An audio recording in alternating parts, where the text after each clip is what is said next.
ဟုတ်လား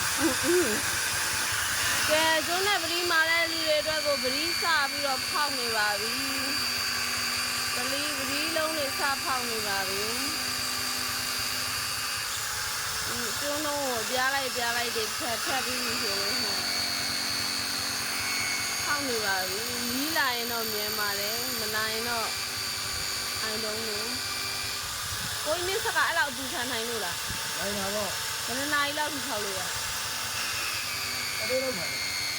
မနေကုန်ထုတ်လို့လားဒီဟိုတွေတော့ဟိုကအဲ့လိုတော့နားလာပေးရတာအတော့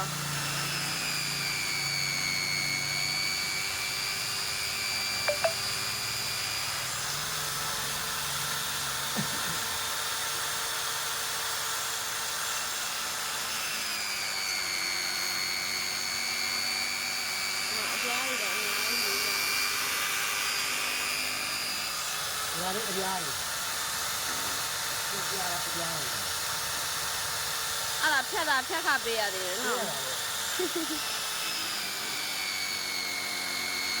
ကျိုးကကိုလုံးတော့တာမဝဲတော့ဟုတ်ပါဘူး